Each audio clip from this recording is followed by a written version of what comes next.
Je m'appelle Eleanor Grant. J'ai 73 ans. Et si vous m'aviez dit il y a 5 ans que je passerais les meilleures années de ma vieillesse à apprendre le droit des sociétés, dans un lit d'hôpital, j'aurais peut-être ri. Peut-être. Mais la maladie a cette façon particulière de clarifier ce qui compte, de brûler le superflu, de laisser voir les structures. Et quand on a passé 48 ans à construire quelque chose avec quelqu'un, on finit par savoir exactement où sont les failles. Ce que mon mari Thomas n'a jamais compris, c'est que me sous-estimer était la seule erreur qu'il n'avait pas le droit de faire. Voici ce qui s'est passé. Thomas et moi nous sommes rencontrés en 1974. Il était jeune ambitieux, le genre d'homme qui entre dans une pièce et attend que les autres s'orientent vers lui, comme des tournesols vers le soleil. Il y avait quelque chose d'attrayant là-dedans. À 25 ans, on confond souvent la présence avec la profondeur. Mon père, lui, ne s'y était pas trompé. Le jour de nos fiançailles, il m'avait pris la main dans le jardin et m'avait dit doucement: Thomas est charmant, mais il est insouciant. Assure-toi que tes intérêts sont protégés, Eleanor. J'avais souri et pensé qu'il était simplement vieux. J'aurais dû l'écouter. La première chose que Thomas avait faite, après notre mariage, c'était de louer un entrepôt.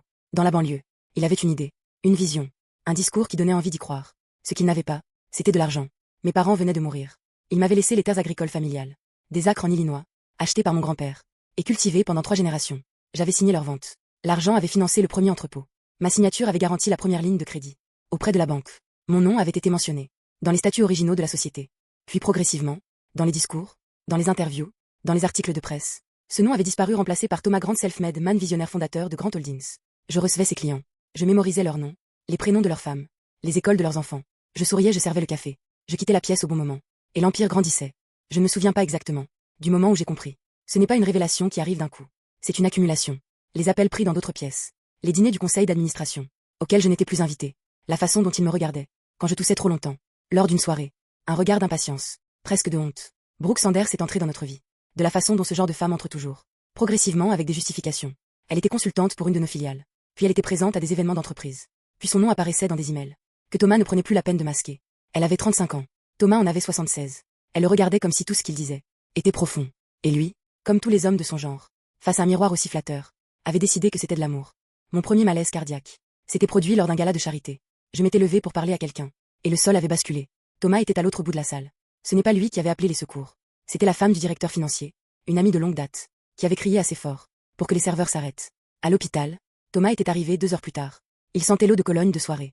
Et autre chose. Il avait tenu ma main exactement le temps qu'il fallait pour paraître attentionné. Puis il avait dit qu'il devait partir tôt le lendemain. Cette nuit-là, seul dans la chambre blanche de l'hôpital, j'avais pris une décision.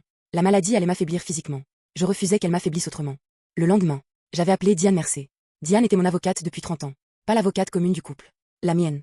C'était une distinction que Thomas avait toujours trouvée légèrement amusante. Pourquoi aurais-tu besoin de ta propre avocate? On est mariés, Eleanor. Exactement pour ça, Thomas. Diane était arrivée avec 2 valises de documents. On avait passé 3 semaines à éplucher chaque papier que Thomas avait signé, chaque document de fiducie, chaque convention d'actionnaire, chaque garantie de prêt, chaque vieille lettre que le père de Thomas avait écrite avant de mourir. Et là, enfouie sous des décennies d'arrogance, j'avais trouvé ce que je cherchais. Grant Holdings n'avait pas commencé avec Thomas. Tout avait commencé avec mon héritage, les terres de mes parents, ma signature, mon argent, dissimulé derrière la mention contribution familiale, puis effacé, méthodiquement, confortablement, comme on efface quelque chose dont on pense que personne ne vérifiera jamais la provenance. Diane avait posé son stylo. Est-ce que tu réalises ce que ça signifie juridiquement? Oui. Tu es prête à aller jusqu'au bout? J'ai regardé par la fenêtre de ma chambre d'hôpital. Les arbres dehors commençaient à perdre leurs feuilles. Oui. Les 2 années suivantes avaient ressemblé de l'extérieur à une femme malade qui se reposait.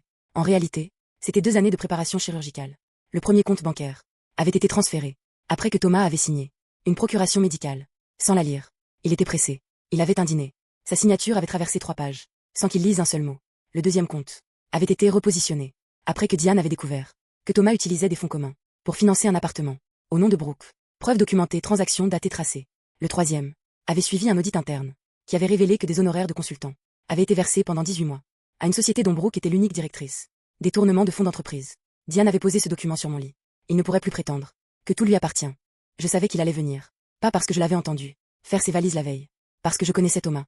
Il avait besoin d'un public pour ses décisions. Il avait besoin de voir la personne qui l'abandonnait, comprendre ce qui lui arrivait. Ce matin-là, je m'étais habillée soigneusement, cheveux argentés relevés, mains jointes sur les factures médicales, qu'il n'avait jamais pris la peine d'ouvrir. Quand il est entré avec Brooke, dans son costume bleu marine, celui que je lui avais offert pour nos 40 ans, j'ai tout de suite vu mon bracelet, des diamants taille émeraude, acheté à Paris après le premier gros contrat. Il l'avait pris dans mon coffre, et il le lui avait mis au poignet, comme si c'était un cadeau à donner. Tu es vieille, tu es malade, je te quitte pour quelqu'un qui compte encore pour moi.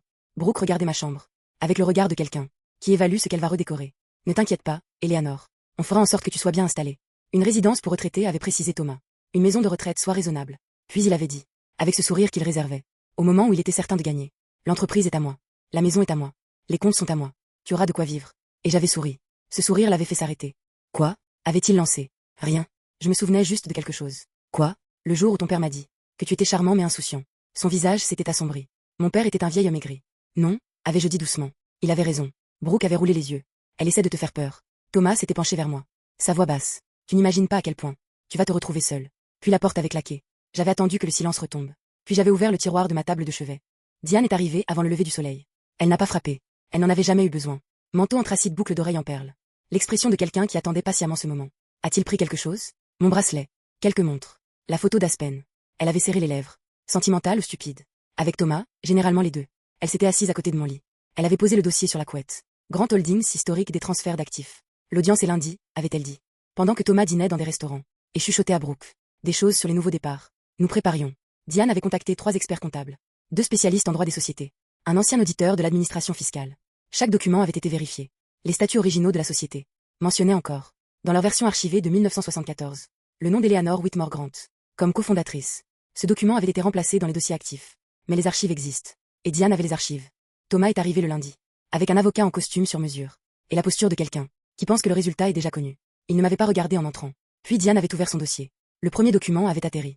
Sur la table de l'avocat adverse. Statut fondateur de Grand Holdings, 1974, nom des cofondateurs, contributions financières initiales documentées.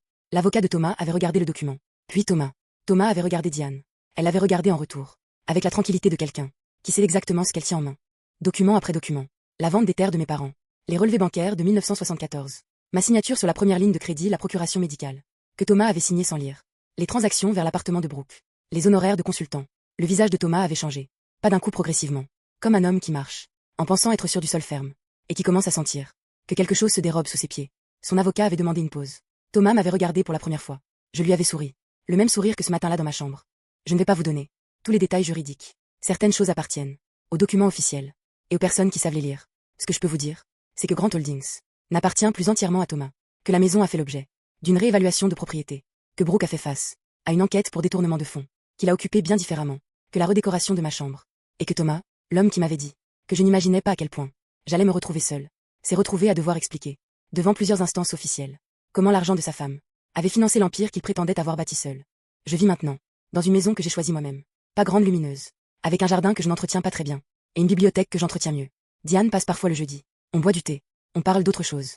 Mes enfants ont pris des positions claires. Certaines positions ont été douloureuses. D'autres m'ont rappelé pourquoi j'avais tenu pendant toutes ces années. Je marche maintenant chaque matin. Pas vite, mais régulièrement. Il y a une chose que j'ai apprise. À 73 ans, que je n'aurais pas pu apprendre à 30. La dignité ne se défend pas, en criant ou en pleurant. Elle se défend, avec de la patience, de la rigueur, et une très bonne avocate. Thomas pensait que ma maladie m'avait affaibli. Il avait confondu la fatigue du corps avec la fatigue de l'esprit. Ce n'est pas la même chose, pas du tout.